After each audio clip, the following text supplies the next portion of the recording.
పెరాకిట్ AI లాంటి సాఫ్ట్వేర్ను ఉపయోగించడం కష్టం కాకపోవచ్చు. ఇంటర్వ్యూలో ప్రశ్నలు అడిగేవారిని మోసం చేయడం పెద్ద విషయం కాకపోవచ్చు.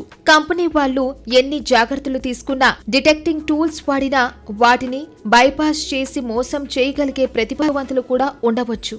కానీ ఏం చేసినా ఇంటర్వ్యూలో నెగ్గడంతోనే జీవితం అన్నది అయిపోదు. నిజానికి ఇంటర్వ్యూ అనేది ఒక వ్యక్తికి థియరీ ఎంత బాగా తెలుసు అని చెక్ చేయడానికి కాదు, అతని ఆలోచన విధానం ఎలా ఉంటుంది, విషయాలని అతను ఎలా అర్థం చేసుకుంటాడు, సమస్యలని ఎలా డీల్ చేస్తాడు, ఒత్తిడిలో ఉన్నప్పుడు ఎలా ప్రతిస్పందిస్తాడు, ఇలాంటివన్నీ బేసిక్గా అంచనా వేయడానికి ఇంటర్వ్యూ అనేది ఒక ప్రాథమికమైన మార్గంగా ఉపయోగపడుతుంది. అంతవరకే.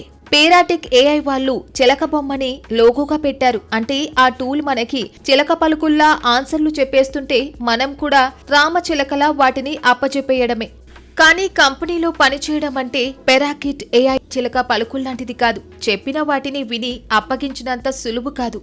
ఇంటర్వ్యూలో ఏదోలా మోసం చేసి నెగ్గేశామనుకుందాం, ఉద్యోగం కూడా వచ్చేసిందనుకుందాం. తర్వాత ఏం జరుగుతుంది? ఉద్యోగంలో ప్రతిరోజు కొత్త సమస్యలు ఎదురవుతుంటాయి. రియల్ టైం ప్రాబ్లమ్ సాల్వింగ్ అనేది ప్రతినిత్యం అవసరం. ఆ సమస్యలకి పరిష్కారాలు మనమే కనిపెట్టాలి. పెరాకిట్ ఏఐ చిలక అక్కడ ఉండదు, మనకి హెల్ప్ చేయదు. మీరు ఇంటర్వ్యూ టైంలో ఎంత గొప్ప సమాధానాలు చెప్పినా జాబ్ ఇచ్చాక వాటికి పెద్దగా విలువ ఏమీ ఉండదు. మీరు ఇంటర్వ్యూ టైంలో ఆనాడు చెప్పిన పెద్ద పెద్ద మాటల్ని ఇప్పుడు చేతల్లో చూపించాల్సిన అవసరం ఏర్పడుతుంది.